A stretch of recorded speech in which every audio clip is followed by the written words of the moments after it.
patiently.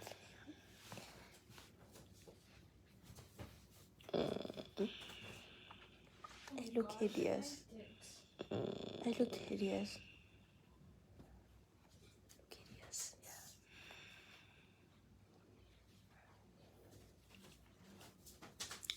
yeah. I did to be like, come through. Wait. What's staining things on there? It's things. Hi. First.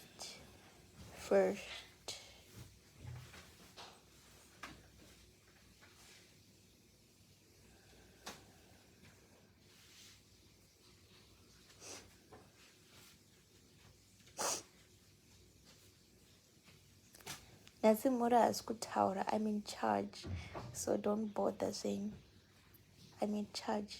I told her to zip her mouth.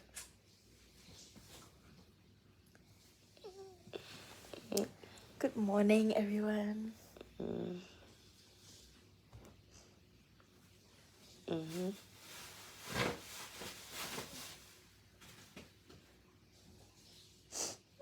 Mom, 1K already.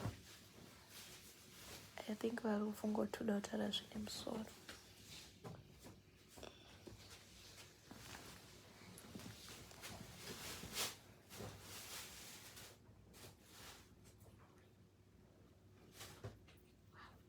Morning, guys. Good morning. Morning, guys. Morning, everyone. Kuya Makani enjoyed it last week. Exactly. Pane muna rutaura zvine sense. Hanzi takuda kabudi. I want kabudi. I want a little brother. Morning, guys. How are you guys doing? I don't want to be replaced. But at the same time, I don't want to be replaced. So, do not replace me. You guys okay? How are you guys doing?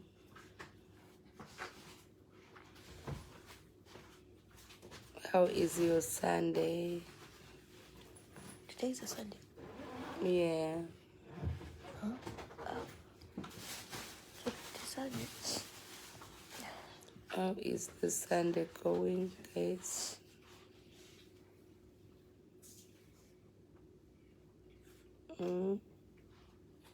You okay?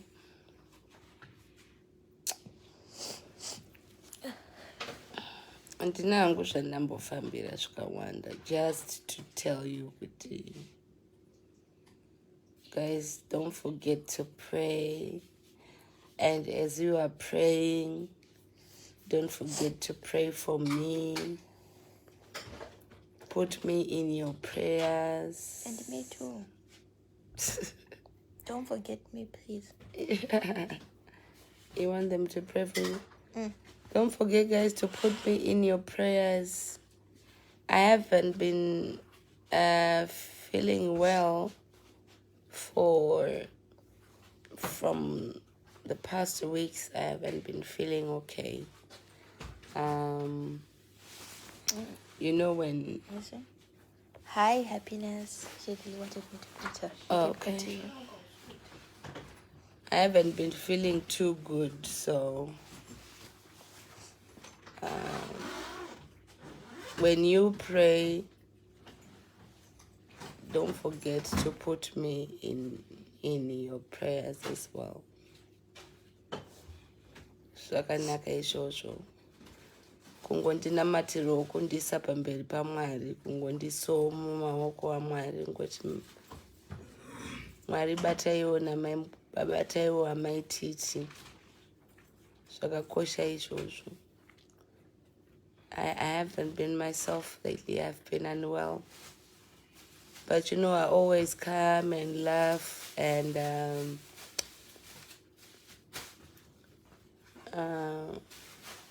I've been just fighting and trying to be strong and, you know, looking as if I'm fit and all, but unombokwirwa nekurwara. Like the whole last week, I was even in the hospital last week. You know, so you need to pray for me as well. Because nyama dzinombozunzwa and all, but you know, so I am here. I am in what's this place? Where's my phone? I am in Cape Town right now with my family. It's right here. Because we came for something, and also I'm supposed to get checked, running a few tests from this side to check whether I am okay from the inside. So I'm gonna be going through some tests from this side, and also just a body check and all that stuff. But I'm here in Cape Town. I'm actually going tonight. I'm going to go to what's that? Jimmy's place. That's where I will be. His wife has got a birthday tonight, so I'm gonna be there. So if you are in Cape Town and you wanna see me, you can come and see me. I'll be there tonight. But after that, I'm just going through some medical tests here in Cape Town. I'm going to the doctor. That's why I came with everybody. My whole family is here, so that they can be around me the time I am going through all those tests. My kids are here. Wasu is here. Everybody is here. So that they support me all the way, okay? So when you pray, don't forget to put me in prayers. Kungoti Mwari na maitsdiaries, keep your feet for us, so that I will keep cracking more jokes, okay? So after those tests, kangoonekwa kuti handiri bo, then all is well. So I'll see you tonight. If you are in Cape Town, I'll see you tonight at Jimmy's, and we have Wasu. Wasu is here. Hello. He's very excited. Wasu. Most excited person. Wasu is the Hello. Another day in Cape Town. Hello. Hi, Mara. Mara. Hey guys, we are reporting live in Cape Town. We're not reporting anything, Maichi. Kunozi kui apeno kwatiri asi tiri kuhotera kuCape Town mazvizwa. Wasu hanzi nezururu taisafana kukuudza kuti kuudza vanhu kuti wakwira, vaudza kuti ndiwe wakandimanikidza. Ndakatoamanikidza ndikati isai papage kuti ndakwira ndege for the first time. Go, why not? How was the experience? Guys, let me tell you the experience emndege. Takati tasvika tatiri pachiko takadarika paipo, chakanyanya kundirwadza ndege yakapera fuel. Sure. Ndege yapera fuel, zvikanzi watanga kukwira ndege nhasi ndewapi, tikasimudza maoko zvikazidzikai musu ndendege, tichindodzika kudai tichiipusha bhati robva rapera. Saka takamirira imwe futi ndege kuti tikwanise kuzojamba ndege iyi. Ndege waipusha seiwe uri mudege. Iwe ndakaipusha ndege. It was terrible. Guys, I had an amazing time in the flight. It was one of the best experiences ever. I would do it over and over again. Kana ndisina kwandiri kuenda ndokungonodhindisa passport ndokwira mudege ndobva ndadzika ndotorwa mapictures. It was the best experience ever, I tell you. I had so much fun. Ndaida kuvhura wini kumawindo mudege avhuriki, ndazoziyei ndiri busy kuda kutokonya kudai. Hapana kana nechimwe chiri kuvhurika. Vaudze kuti waidzinza mabhisiketi. Sinawazidokaika. Mabhegi ndakazoziva kuti mabhegi ukaisa mabhegi amunozomaona adzika. Ini ndiri bhizi kutaura kuti nai mama ko mabhegi edu ari kupi. Zvikazi iwe dzikameo ndikati handisi kuona mabhegi edu. Tina mabhegi tipinde tikaona. Ko ndazoziva kuti mabhegi unozomaona watosvika kare. Tirimo momo mundege. Pauya tumwe tuzvikafu twandisikazivi ndikakaita kakadhibox kudai ndikati aka kanozi kayaka zvikazi namama iwe uerenge ndawerenga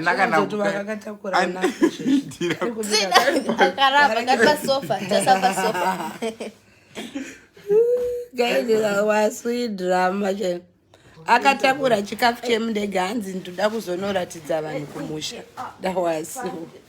Wasu is crazy. You know, he makes my days wasu zvake anondivaraidza. Akatakura kabhisiketi kemundege kaya wasu hanzi handisi kuzokadya. Hanzi handida kukachengeta kuti ndizorakidza hama dzangu kumusha.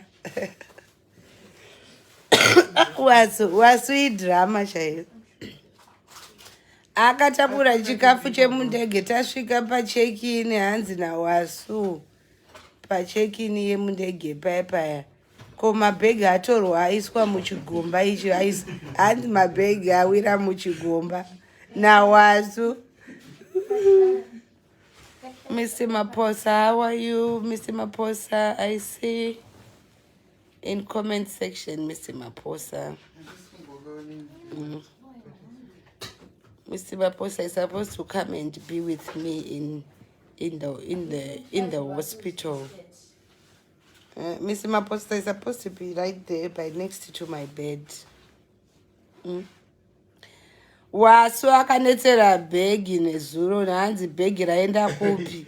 Mabhegi aenda muchigomba maita natswa.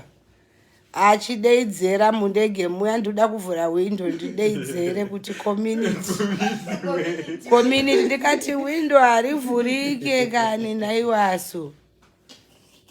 Window harivhurike. Wasu. Ayo guys munofana kuti mukwire ndege handisi kumbokunyeverai. You need to climb a ndege. Guys, you need to normalize climbing a ndege. Nezuro, it was a whole experience for me. Ndikati mabhegi koma. Kati kuzwa moyo wangu kudzika ndikati maiwe kani. Payakasvika panyanza ndikati yowe tichadonhera imo muno muCape Town munyanza. Ikati ndikati hanzi ndege haichafambi nawasu.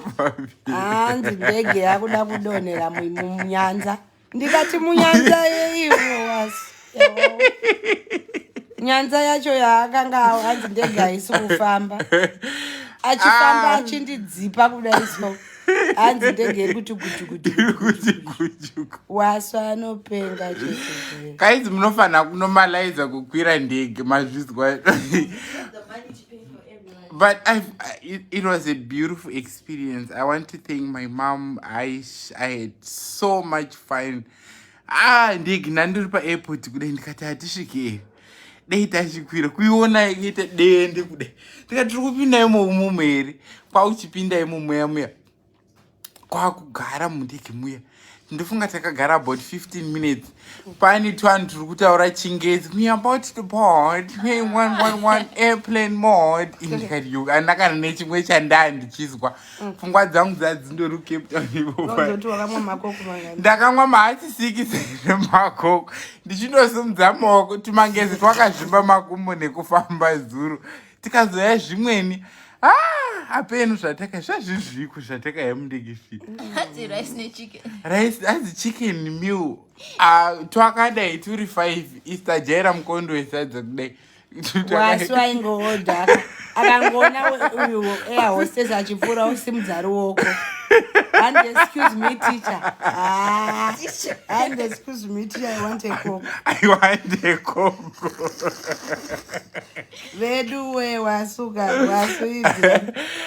But guys, mama pokutena chingosimza ndikati ringa bhero wasu unoringa bhero ndofunga akazwa akadzika imomo aani makumbo tsapudzawo marara dzine kufamba. But guys, I had an amazing tiri kuno pana anandichona chiti hey, she was not supposed to say kuti for the first time. Guys, ndinakatoamanikidza ndinakaposta, in fact ndakatora phone ndikaposta iyo post yandakaposta ndinakaposta mazvizwa here. You need to normalize to climb endeg chokwadi. Normalize climbing endeg. We will post. I will post chero ndiri mutoilet yemucape town. I will post as long as ndiri mucape town. I will post. I will continue posting in Jesus' name.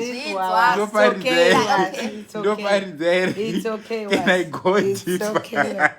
Saka wakuda kuenda kupi manje kumndege wakwira. Apa ndinoda kuenda kuDubai. You know I've always wanted to go to Dubai. And I will go in Jesus' name. Anything is possible. Wakuda kuenda kuDubai. Ndakuda kuenda kuDubai. Ndikabva kuDubai ndobva ndati America.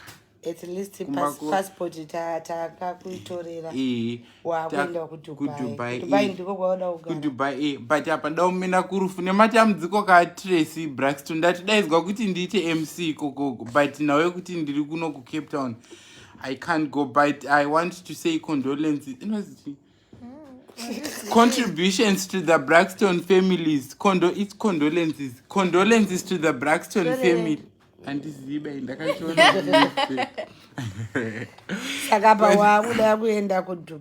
Now we want, guys, murukumbo not maskine dar siku. A day in Cape Town skin yangu ya kuritonga ya Michael Jackson kudai. Mukona. No. Mara. Guys, we need to go and have breakfast. We need to. Namata imwari tsanya iwaskana mutoro ma passport mukwire ndege idzi. Inini I'm a living testimony ndege. I will post in Jesus' name. I will post. It's okay, Mar, I didn't know this people. I'm going to Marane, I will post. Wasu zvesezva akungoti marane kubva makuseni. Marane. Kubva makuseni wasu aringoti mara taneta naye wasu. Yi mara vasikana, yi mara. Taneta na wasu aringoti akataura taroti marane. Guys, this is the beautiful experience for me. This is, for me, it's life changing because I know where I came from. What I went through, Saka, nobody and no one, I mean, no one is going to stop me from celebrating the good things that are happening in my life. And I will post and skumboregedza. Kwandakabva ndinokuziva, guys, taifamba netsoka tichitengesa matomatoes kwaMutare. Those who know me in Mutare vanozviziva. Kuchikoro kwandakadzidza ndaenda nemagogi just because I didn't have money. Tatisina mari yekuti ndiende kuchikoro. But Mwari vane kuita kwawo. Motikari ndaanayo, driver's license ndaanayo, passport ndege yacho I'm querying. Saka unozode, what more do you want? Guys, I am so happy and sudombo kunyepera. And all thanks to my mom, my boss, my mom, my sister. She's my everything. She took me at my waist. Ndiri nothing. I was nothing. Now I am somebody. Kuonekera ude nasi mbori na kuchuka udai bai. Kana skini yangu ngesi mbori sikunaka udai. But it's because of her I am where I am today. And I am happy. I am so grateful to even to the Muratas family for welcoming me. You know, I was a broken somebody, but they all welcomed me in their beautiful and warm house. All the Muratas there. I want to thank you so much. Nothing to Cape Town. Hey, I will post. But guys, I am so happy. Chandongo kuzai Sunday ndikuti namatai guys, anything is possible. Ndasikambofunga kuti ndichaikwira iyo ndege yandakakwira nezuro ye. Ndinambobvira ndafungira kuti kana motikari ndaiseka this other day tichibva kuGweru. Ndichiti munozoti ndaitya kana kubata makeys emotikari kudai. Ndikuremember umweni musi wandakapressa huta by mistake. Anengu yakati gidigidi ndikafunga kuti nai But izvozvi takudzidriver. God is faithful, guys. I won't lie to you. God is faithful. Tiri kuno Cape Town, we've carried a egg. Saka mara de mara. Hai. Guys, nasi ndikufara. Ndikufara. Takuda kunoya breakfast. I will post mjana breakfast. Guys, I will post. Tiriko kuno Cape Town. Zvakaoma guys, ndogedza iti. Saka, I want to thank my boss.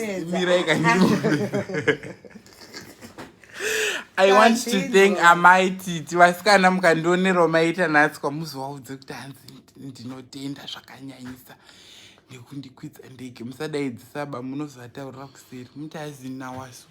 Tinokutendai nekundikwidza ndege kwamaita. Chimbomira tauda uya. Regerai tiende koya vasikana. Tiri kuya chingezi muchachiona paFacebook. Ndaupost.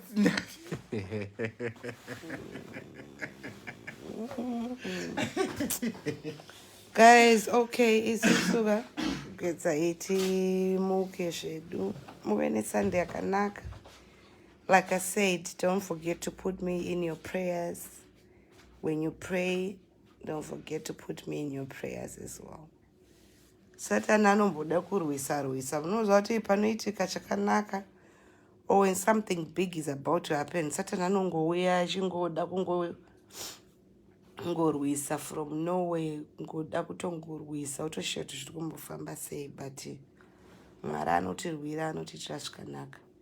At some point last week ndakatofunga kuti ndakuda kufa. You know what happened last week when I was sleeping? Ndakatorara in my bedroom. You know, I don't know, ndakangoona kunge some strong force, some darkness, kunge kuona munhu chaichai, you know, like munhu chaichai wandakanyatsoona kuti pane munhu apinda in my bedroom akandirwisa zvekuti ndakarwa nemunhu iyeye zvekuti you have no idea. Varoi variko vakomana. Ndakarwa nemunhu iyeye achindidhonza ndakarwa. Munoziva kurwa kwekuti unonyatsofila kuti aiwa ndarwa. Ndakatozongoneta nekukolapsa chaiko ndo zvakazondisevha munhu iyeye akazondisiya, and the rest I don't even remember. Ndakazongopepuka ndato kuchipatara kutopepuka aizvi ndatopa madrip kutopepuka vanhu vatondiunganira, just like that, you know. I got a serious attack, serious attack, you know. So every time when something big or something good is about to happen, the devil fights. So that's why I keep saying, guys, pray. Unoziya Satan ariko anofamba ende varoi variko. Kune varoi vasingatode kuona chakanaka vanorwisa chaiko. So from that time I haven't been even okay. Like, I've just been so weak. I've just been so ill, you know. Even my blood pressure yakashuta, temperature ikashuta. Doctor akanza akanditambira that time, akashokwa kuti this person is still breathing, you know. So the devil is at work. That's why I'm a Christian and I believe in God. I don't do mushonga, I don't do ngangas, I don't do anything. I believe in God Almighty. Saka vamunonamata pamunoti Mwari tikuisoona maititi. I know kuti Satan haafari. Satan haasi kufara ende hambofa akafara, especially panyaya yemuchato iyi. Unoona kuti Satan anenge achida kurwisa, chida kungodisturba zvinhu, but nothing stops the will of God. Nothing stops the will of God. Nothing stops the will of God. So I'm just taking time out. Pane matesti munongoziva Zimbabwe yedu iyi, zvimwe zvimushini zvenyika yedu zvinenge zvisinganyatsoona. Unoenda unonzi kudai heart, oenda onzi kudai kidney, oenda onzi kudai zvinenge vichingochinjwa. Saka at least kambotravelwo macountries ekuti vanonyatsoona kuti what is really the problem unoonerwa. So I'm just going to run through all those tests, those kidney tests and that heart test and what not. Then I'm good. But tinokunda nezita raJesu. Tinokunda nezita raJesu. So let me wake up.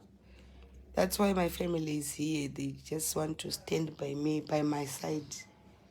But you know, all is well, you know. Nombosunzwa, but tinokunda nezita raJesu. So have a blessed Sunday. We'll see you tonight. Jimmy Jimalo. I'll see you tonight celebrating birthday ra Gules. Ndo kwatinenge tiri zvedu. So muswere zvakanaka. Have yourself a blessed Sunday. Bye.